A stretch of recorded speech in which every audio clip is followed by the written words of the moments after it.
बिस्मिल्लाहिर्रहमानिर्रहीम। तकरीबन 850 बरस कबल एक अजीम सूफ़ी बुज़ुर्ग हज़रत नेमत अल्लाह शाह विल इस दुनिया से गुज़रे, जिन्होंने फ़ारसी ज़बान में हज़ारों तहरीरें छोड़ीं। इनमें एक ख़ास क़सीदा बहुत मशहूर हुआ, जिसमें उन्होंने आइंदा ज़माने के वाक़यात की पेशिन गोइयाँ कीं। हैरत की बात यह है कि इन पेशीन गोइयों में से अक्सर वक्त के साथ बिल्कुल दुरुस्त साबित हुई है। अगरचे उनकी पेशिन गोइयों की तादाद 2000 के करीब बताई जाती है, ताहम कोशिशों के बावजूद हमें तकरीबन 300 से ज़्यादा दस्तयाब न हो सकें। इन कसाइद को पढ़कर इंसानी अक्ल दंग रह जाती है, क्योंकि हज़रत नेमत अल्लाह शाह विल ने उन हुक्मरानों के नाम और तफसीलात तहरीर कीं जो उनके इंतकाल के कई सौ साल बाद दुनिया में आए, और ये सब कुछ इस वक्त लिखा गया जब वो बादशाह पैदा भी नहीं हुए थे। हज़रत नेमत अल्लाह शाह विल के चंद अशार और उनका तर्जमा हाजिर है। 850 बरस कबल हज़रत ने फरमाया था, मैं सच बयान करता हूँ कि एक बादशाह दुनिया में आएगा जिसका नाम तैमूर होगा, और वो सब पर गालिब होगा। जब कंधार, लाहौर और काबुल से इब्राहीम तक मुआमला पहुँचेगा तो यकीन कर लेना कि इसकी सल्तनत में फितना बरपा होगा। इसके बाद काबुल का हुक्मरान किसी हादसे से दोचार होगा, क्योंकि शेर शाह नामी एक शख्स ज़ाहिर होगा। बाबर बादशाह के बाद एक फ़कीर पैदा होगा जिसका नाम नानक होगा, और बहुत से लोग उसकी जानिब माइल होंगे। दिल की गहराई से मैं कहता हूँ कि मुश्किल हालात का मर्दांगी से मुकाबला करो, खलवत नशीनी छोड़ दो, क्योंकि हिंदुस्तान दो हिस्सों में तकसीम हो जाएगा।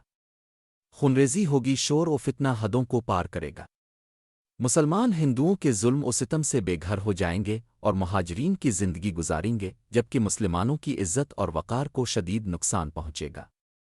मुसलमान ख़वातीन और बच्चियाँ छीन ली जाएंगी, मुसलमान कत्ल किए जाएंगे और तबाह होकर अपने घर बार छोड़ने पर मजबूर होंगे। हिंदुओं की एक जालिम कौम उन पर हमला आवर होगी। गालिबन ये वाक़या 1937 के आसपास का हो सकता है।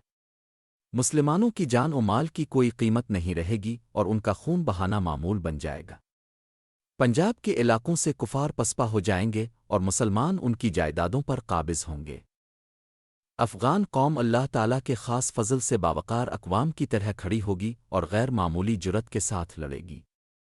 काबुल का हुक्मरान उनका रास्ता रोकने के लिए बेहतरीन मनसूबा बंदी करेगा। मग़रिब में भी पाकिस्तान के मुसलमानों पर अल्लाह का ख़ुसूसी फ़ज़ल होगा और उनके हाथ मज़बूत होंगे। हज़रत अली की नस्ल से एक शेर काफ़िरों का सफ़ाया करेगा। वो नबी करीम के दीन की हिमायत करने वाला होगा और मुल्क का मुहाफ़िज़ बनकर ज़ाहिर होगा।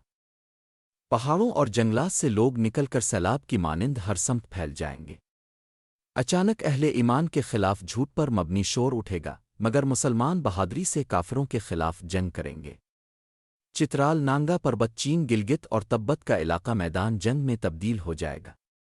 इसके बाद हिंदुस्तान में एक नई रोशनी ज़ाहिर होगी। एक फ़र्द इस्लाम का ऐलान करेगा और पूरी संजीदगी से दीन की तरवीज करेगा। अल्लाह के करम से एक हिंदू ख़ानदान जिसका नाम उ से शुरू होगा और 6 हरूफ पर मुश्तमिल होगा, मुसलमान हो जाएगा। तुर्की, चीन और ईरान के लोग मुत्तहिद होकर तमाम हिंदुस्तान को फ़तह करेंगे। अफ़गानिस्तान, पाकिस्तान और ईरान के मुजाहिदीन मिलकर मुकम्मल हिंदुस्तान को ज़ेर कर लेंगे। ये ऐसे हमले होंगे जैसे मकड़ियाँ और चूड़ियाँ किसी शय को घेर लेती है। मैं किस्म खाकर कहता हूँ कि यह मरका 6 बरस तक इंसानियत के लिए एक कड़ी आजमाइश होगा। इस वक्त अल्लाह की राह में लड़ने वाले शहादत के लिए हर मकाम पर तैयार होंगे। काबुल के हालात ऐसे होंगे कि कुफार के कत्ल के लिए मर्द व जन सब उठ खड़े होंगे। सख्त सर्दी से ज़मीन लोहे की मानिंद सख्त हो जाएगी। मकसद हासिल करने के लिए लोग दीवानगी की हद तक कोशिश करेंगे। ये सब कुछ बड़ी ईद के बाद और ईद उल फितर की नमाज से पहले वक़ू पज़ीर होगा और गुज़िश्ता ज़माने के छीने गए इलाके दोबारा फ़तह किए जाएंगे। पूरा हिंदुस्तान हिंदू हुकूमत से पाक हो जाएगा। इसके बाद गौर से सुनो, दज्जाल के फितने को ख़त्म करने के लिए हज़रत ईसा अलैहिस्सलाम और इमाम महद ज़ाहिर होंगे।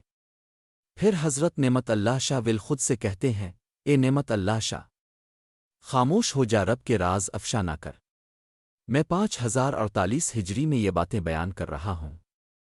बस मेरे अजीज़ और मोहतरम साथियों, ये वो पेश गोइयाँ थीं जो हज़रत नेमत अल्लाह शाह विल ने आज से 850 बरस पहले कीं। इनमें से बेशतर पूरी हो चुकी हैं और चंद बाकी रह गई हैं जो मुस्तक़बिल करीब में यकीनन पूरी होंगी। अगर आपको हमारी ये वीडियो पसंद आई हो तो बराए मेहरबानी हमारा यूट्यूब चैनल सब्सक्राइब करें और अपनी कीमती राय कमेंट में ज़रूर दें।